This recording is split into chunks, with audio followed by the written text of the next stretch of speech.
મહેસાણાના કડીમાં ગત મોડી રાત્રે અનરાધાર વરસાદ વરસ્યો હતો. પરિણામે અનેક વિસ્તારોમાં પાણી ભરાવાની સમસ્યા જોવા મળી હતી. આપ જે દ્રશ્ય જોઈ રહ્યા છો કડીના કરણનગર પાસેના દ્રશ્યો છે. કેદારનાથ રો બંગલોઝ પાસેનો આ જે રોડ છે તેના પર પાણી ભરાઈ ચૂક્યા છે જોઈ શકાય છે. પરિણામે જે નોકરિયાત વર્ગ હતો, જે નોકરીએ જઈ રહ્યો હતો, તેઓને ભારે હાલાકીનો સામનો કરવો પડ્યો હતો. અનેક લોકોના વાહનો છે તે આ પાણીમાં બંધ પડી ગયા હતા. જે સ્થાનિક રહેવાસીઓ છે અહીંયા આપણે તેમની સાથે વાત કરીશું કયા પ્રકારની પરિસ્થિતિ હતી અને કેટલું પાણી અહીં ભરાયેલું જોવા મળી રહ્યું છે. આપની સાથે જાણવા માંગીશ કે કયા પ્રકારની પરિસ્થિતિ હતી, કેટલો વરસાદ હતો અને કેટલા પાણી ભરાઈ ચૂક્યા છે. કાલે રાત્રે વરસાદ પડ્યા પછી પાણીમાં તો એકદમ વધારો છે પાણીનો, અને લાઇટ પણ કાલે સાંજે લગભગ 4-6 કલાકથી લાઇટ એ નથી રાત્રે. આ પાણીની તમે સમસ્યા જોઈ રહ્યા છો કે સવારે વિદ્યાર્થીઓને સ્કૂલમાં જવા માટે પણ કેટલી મોટી તકલીફ હતી. અમુક છોકરાઓને હાથે પકડીને મૂકવા ગયેલા છે. એટલે મેઇન આ છેલ્લા 4-5 વર્ષથી આ તકલીફ તો છે જ પાણીની. અહીંયા પાણી વરસાદ પડે એટલે સીધું આપણે ત્યાં સુધી પાણી આવી જાય. આપણી પાસે જાણવા માંગીશ કે કયા પ્રકારની હાલાકી સમસ્યા જોવા મળી રહી છે. તકલીફ તો છે જ પાણીની ખૂબ. નિશાળે સવાર છોકરા નથી. ખાસ કરીને જે મહિલાઓ હોય છે, સ્કૂલે જતા બાળકો હોય છે, તેમને કયા પ્રકારની તકલીફો જોવા મળતી હોય છે. મૂકવા જવામાં લેટ થઈ જાય છે, પાણી ઉતરે, રજા બી પડી શકે છે. એટલે વિદ્યાર્થીઓને ભણવામાં મુશ્કેલીઓ પડે છે. તમે કોઈને રજૂઆત કરી છે અહીંયા જે સ્થાનિક ધારાસભ્ય જે સત્તા પક્ષમાં રહેલા નેતાઓ છે, કોઈને રજૂઆત કરી છે? ના, એવી રજૂઆત નથી કરેલી, પણ પહેલાં ગયા વર્ષે કરેલી હતી. ગામ પંચાયતમાં બી કરેલી હતી, કડી નગરપાલિકામાં બી મોકલેલું હતું. શું જવાબ મળે? એમાં એવું કરેલું હતું કે એ વખતે તો પાણી એ લોકોએ નિકાલ કરી નાખ્યો હતો, પણ હવે બધે સોસાયટીઓ બની ગઈ છે તો બધો જમીનનો જે ભાગ છે ઉપર આવી ગયો છે. એટલે આ પાણી ક્યાંય જાય એવું રહ્યું નથી.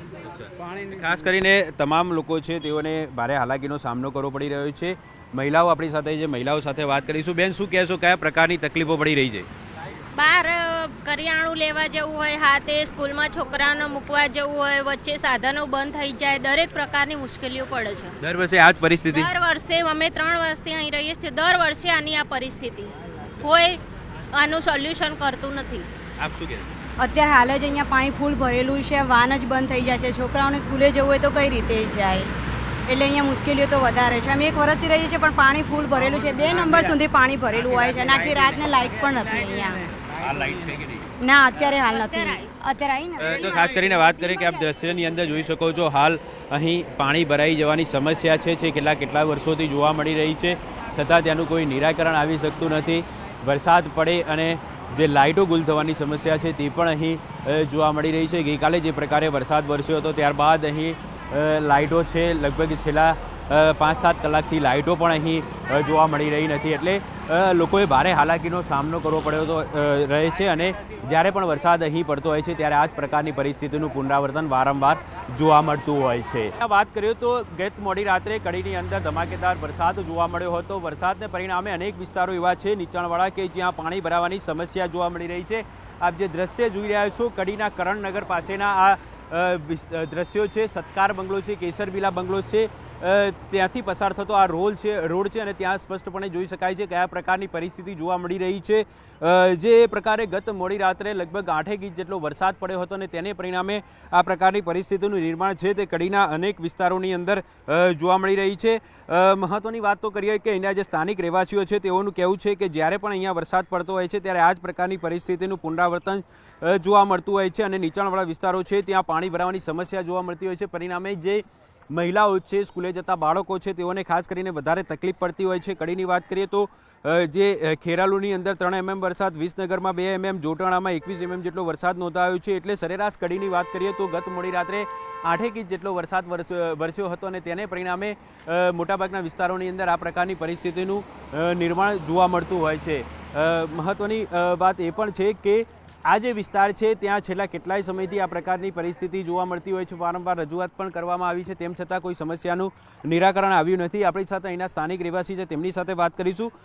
કયા પ્રકારની પરિસ્થિતિ જોવા મળી હતી ગત મોડી રાત્રે અને કેટલો વરસાદ હતો? પાણી કયા પ્રકારે જોવા મળી રહ્યા છે? વરસાદ તો બહુ નહોતો, 2 ઇંચ જેવો જ વરસાદ હતો. તો એ છતાં બધા ઘર સુધી પાણી, અંદર ગેટ સુધી પાણી આવી ગયું. દર વર્ષે આ જ પરિસ્થિતિ છે, કશું જ કંઈ થતું નહીં. આ સોસાયટી બાબતે બધી નોટિસો આપેલી કે ભાઈ અહીંયા આવો ગટરનો પ્રોબ્લેમ છે, પાણીનો પ્રોબ્લેમ છે, પણ કંઈ નિવારણ આવતું નહીં. કાલે રાત્રે કયા પ્રકારની પરિસ્થિતિ, કેટલે સુધી પાણી હતું? કાલે પાણી અંદર ગેટની અંદર હતું. સ્થાનિક નેતાઓ છે જે વહીવટી તંત્રના અધિકારીઓ છે તેમને રજૂઆત કરી, શું જવાબ મળે છે? જવાબ તો કંઈ નહીં મળતો, પણ બધું એમને દેખાય છે. અહીંયાથી બધા જાય જ છે ને, તલાટી ગ્રામ પંચાયતવાળા બધા અહીંયાથી જ નીકળે છે, તો એમને ખબર તો પડવી જ જુઓ ને. લગભગ 2 વર્ષ પહેલાં તલાટીને બોલાયા હતા, આના કરતાં વધુ પાણી હતું. એમને થોડોક પ્રશ્ન હલ કર્યો હતો, પણ પછી 2 વર્ષ પછી પાછું એનું એથી કંઈ પાણી. ખાસ કરીને આપ જે દ્રશ્યની અંદર જોઈ શકો છો કયા પ્રકારની પરિસ્થિતિ જોવા મળી રહી છે. પાણી ભરાવાના કારણે જે સ્થાનિક લોકો છે તેઓને ભારે હાલાકીનો સામનો કરવો પડી રહ્યો છે અને દર વર્ષે આ જ પ્રકારની પરિસ્થિતિનું અહીં પુનરાવર્તન જોવા મળી રહ્યું છે. સામાન્ય વરસાદની અંદર પણ અહીં ઢીચણ સમાળા પાણી ભરાઈ ચૂકે છે. અનેક વખત જે સોસાયટી છે તેની અંદર પણ પાણી ભરાઈ ચૂકે છે. પરિણામે લોકોએ ખાસ કરીને મહિલાઓ છે, બાળકો છે, તેઓએ ભારે હાલાકીનો સામનો કરવો પડી રહ્યો છે. મહેસાણાના કડીમાં એક જ રાત્રિમાં 8 ઇંચ જેટલો અનરાધાર વરસાદ વરસ્યો હતો. પરિણામે અનેક જગ્યાએ પાણી ભરાવાની સમસ્યા જોવા મળી હતી. આપ જે દ્રશ્ય જોઈ રહ્યા છો તે કરણનગર તરફથી જે રોડ તરફ જઈ રહ્યો હતો અને ત્યાંથી મહેસાણા નંદાસણ તરફ જવાના આ અંડરપાસના આ દ્રશ્યો છે. અંડરપાસ છે તે પાણીની અંદર ગરકાવ થઈ ગયો છે. પરિણામે વહીવટીતંત્ર દ્વારા હાલ આ અંડરપાસ છે તે બંધ કરવાની ફરજ પડી છે, કારણ કે કોઈપણ પ્રકારની જાનહાનિ ન થાય તેની તકેદારીના ભાગરૂપે હાલ આ અંડરપાસ બંધ કરી દેવામાં આવ્યું છે. કયા પ્રકારની પરિસ્થિતિનું નિર્માણ થયું છે તે આપ સ્પષ્ટપણે અંદાજ આ દ્રશ્યો પરથી લગાવી શકો છો. અને જે કરણનગર આસપાસનો વિસ્તાર છે કે જ્યાં નીચાણવાળો વિસ્તાર છે ત્યાં આ જ પ્રકારની પરિસ્થિતિ જોવા મળી રહી છે. પાણી ભરાયેલા જોવા મળી રહ્યા છે. ગત મોડી રાતની વાત કરીએ તો જે પ્રકારે વરસાદ વરસ્યો હતો અનરાધાર, તેને પરિણામે અનેક એવી સોસાયટીઓ છે કે જ્યાં સોસાયટીની અંદર પણ પાણી ભરાઈ ચૂક્યા હતા. જોકે ઘણી બધી વિસ્તાર એવા છે કે જ્યાં દર વર્ષે જે પરિસ્થિતિ સર્જાય છે તેનું વારંવાર પુનરાવર્તન થતું હોય છે. તેમ છતાં જે વહીવટીતંત્રના અધિકારીઓ છે તેને આ સમસ્યાનું નિરાકરણ લાવવામાં જાણે કોઈ રસ ન હોય તેવું લાગી રહ્યું છે, કારણ કે સ્થાનિકો દ્વારા પણ આ જ પ્રકારનો આક્ષેપ કરવામાં આવ્યો હતો. મોટાભાગના જે વિસ્તારો છે, કડીના નીચાણવાળા વિસ્તારો છે, ત્યાં પાણી ભરાવાની સમસ્યા જોવા મળી છે. કેમેરામેન હિરેન શાહ સાથે ઋત્વિજ સોની, ન્યૂઝ 18 ગુજરાતી, કડી.